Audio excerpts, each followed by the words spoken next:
इसकी मरम्मत की गई।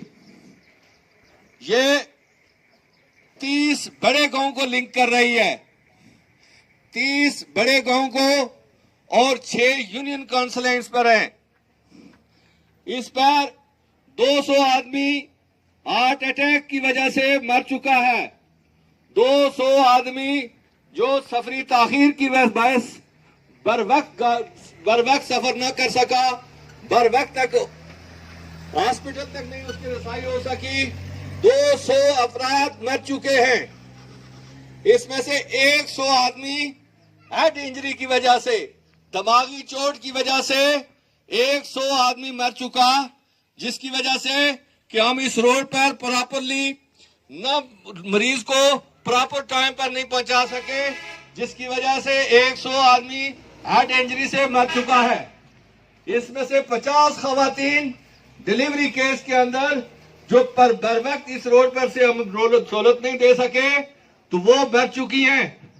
कई माजूर हो चुके हैं लोग, और कई लोग और मर चुके हैं जिनका हमारे पास कोई आदादो शुमार नहीं है। इस पर 80,000 से ऊपर की आबादी है, 80,000 से ऊपर की आबादी है, 6 यूनियन काउंसिल है।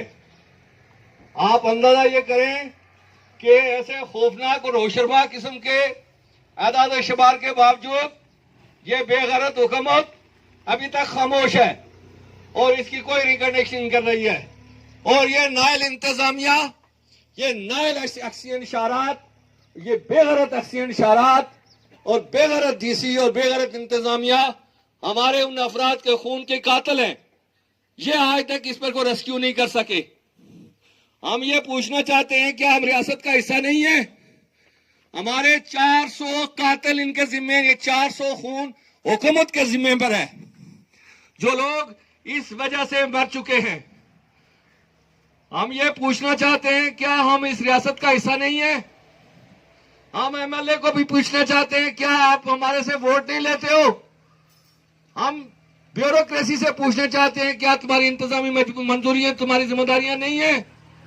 मैं वजीर आजम से पूछना चाहता हूं, चर्ची वजीर आजम, तुम्हारी जिम्मेदारी ये नहीं है कि तुम ये कर सको कि तुम वो 3 बार तुमसे लोग, हमारे लोग मिल चुके हैं, मजाक समझते हो लोगों के साथ, लोगों की मजबूरियों से फायदा उठाना चाहते हो, और गरीब आवाम का और कौंडी के लोगों का, जिनका तहरीक आजादी कश्मीर के बेशुमार शुहदा कौंडी से ताल्लुक रखते हैं, बेशुमार गाजी कौंडी से ताल्लुक रखते हैं, बेशुमार अकाबरीन, पाकिस्तान आजाद कश्मीर का सबसे पहला PhD उसका ताल्लुक भी कौंडी से है। और आपको शर्म नहीं आती, हुकूमत को शर्म नहीं आती कि वो इन मामला से गाफिल होकर बैठी हुई है और हमारे सामने हमारी इज्जत माब खवातीन हमारी आंखों के सामने मर रही हैं, और उनकी बेपर्दगी का ये आलम कि रास्तों में उनकी डिलीवरी हो रही है।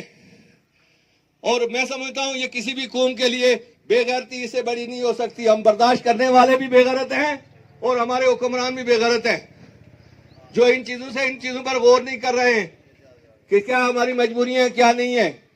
आराम से सोना और आराम से खाना, कहीं भी इंसानियत नहीं होती है। इंसान अगर मौत पर हुआ तो वो अपनी आवाज की वजह से, शऊर की वजह से बेदार हुआ, उसको इज्जत मिली है। अगर इंसान को इज्जत मिली है, इंसान अगर आसमानों की बुलंदियों पर पहुंचा है, तो वो शौरी बुनियाद पर पहुंचा है। जिस कौम के अंदर शौर होता है, जिस कौम के अंदर अपने जीने की उमंग होती है, वो कौमें अपने लिए जरूर हाथ पांव मारती हैं।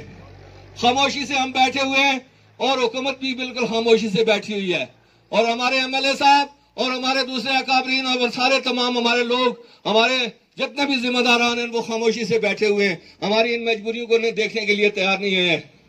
हम मजबूर होकर हम निकले हैं, और ये यकीन जानिए कमजोर लोग हैं, लेकिन कमजोरों का इम्तिहान ना लिया जाए। मैं कसमन ये हल्फन ये बात कहते चल जाता हूं, खाना जंगी शुरू हो जाएगी। यहां से कोई इंतजामी अफसर नहीं गुजर सकेगा, कोई गाड़ी यहां से नहीं गुजर सकेगी सरकारी रंगीन पेड़ के साथ, और कोई एहलकार इस इलाके के अंदर दाखिल भी नहीं हो सकेगा। और शायद ये यहाँ पर ये खाना जंगी की सूरत में तुम्हें इस इलाके से हाथ धोना पड़ जाए। गरीब का इंतकाम बड़ा खतरनाक होता है, और शरीफ का जो चैलेंज होता है वो भी बहुत डेंजरस और खतरनाक होता है। मैं आप तमाम लोगों को, जहां के लोग जिम्मेदार लोगों को मैं भी बता देना चाहता हूं और आप लोगों को भी बता देना चाहता हूं कि खुदा ने उस कौम की कभी हालत नहीं बदलता है जो अपने तौर पर ना बदलने की कोशिश करे। हम शराफत से और पूरे एतबार एहतराम से ये गुजारिश करेंगे कि पहली तारीख तक हुकूमत के पास वक्त है कि वो हुकूमत इस रोड के बारे में पूरी संजीदगी से कोई बात करे, इसको बजट में ले या इसको इसकी रिकंडीशनिंग करे और इस पर कारपेटिंग डाले। अगर पहली तारीख तक नहीं डाल सकते हो तो पहली तारीख के बाद, पहली तारीख को डीसी साहब हम आपके दफ्तर के सामने खड़े होंगे। डरना होगा तुम मारो इन लोगों को, इनका खून कर दो, लेकिन ये पीछे नहीं हट सकेंगे। डीसी साहब हुकूमत को बता दो कि पहली तारीख के बाद ये लोग तुम्हारे सामने खड़े होंगे, इन्हें कत्ल कर दो, इन्हें मार दो, ये बिल्कुल हटने के लिए तैयार नहीं होंगे। हमारे हर साल रिकंडीशनिंग के लिए, पैच वर्क के लिए 10 ड्रम पर किलोमीटर या 5 ड्रम, 2 ड्रम या 3 ड्रम पर किलोमीटर दिए जाते हैं रोड की रिकंडीशनिंग के लिए। अरसा दराज से हमारे लिए वो ड्रम, वो पैच वर्क भी नहीं हो सकते, पैच वर्क भी हमारे नहीं लगे और कोई हुकूमती नुमाइंदा इसकी तरफ तवज्जो भी नहीं दे रहा है। एक दूसरे के जिम्मेदारियों के डालकर हमारा हकूक सलब कर रहे हैं। हाँ, याद रखिए, अब की बार हम तमाम लोगों से अपील करेंगे कि 30 तारीख को जिला बाग डिप्टी कमिश्नर के सामने, वो जिले का सबसे बड़ा बदमाश है, उसके सामने हम बैठेंगे और धरना देंगे। और ये धरना उस वक्त तक खत्म नहीं होगा जब तक कि 4 किलोमीटर, हम ज्यादा हुकूमत को मजबूर नहीं करेंगे, 38 किलोमीटर की बात नहीं करते। हम ये कहते हैं कि 4 किलोमीटर पहले बुनियादी तौर पर तो आप इसको पुख्ता करें और ये हम उसका आगाज लेते हैं, उसके बाद आप आस्ते से ग्रेजुअली इसको मुकम्मल करें, लेकिन बुनियाद इसके पहला कदम डालें। क्या आप लोगों को मंजूर है पहली तारीख को चलने के लिए तैयार है? क्या आप ये जरूर महसूस कर रहे हैं कि हमारा हुकूक गस्ब हो रहे हैं? तो फिर मैं आप सब तमाम लोगों से अपील करता हूं कि पहली तारीख को दामने दरमे कदमे सुखने इस तहरीक में शामिल हो जाएं और तमाम के तमाम लोग डिप्टी कमिश्नर बाग के सामने धरना देंगे। आपको ये दरख्वास्त मंजूर है? तो फिर डीसी साहब आप भी तैयारी करें, हुकूमत के वजीर आजम आप भी तैयारी करें और इंशाअल्लाह हम कमजोर लोग भी आपके पास आ रहेंगे। अगर आपने किया तो इंशाअल्लाह आपका और हमारा मुकाबला होगा।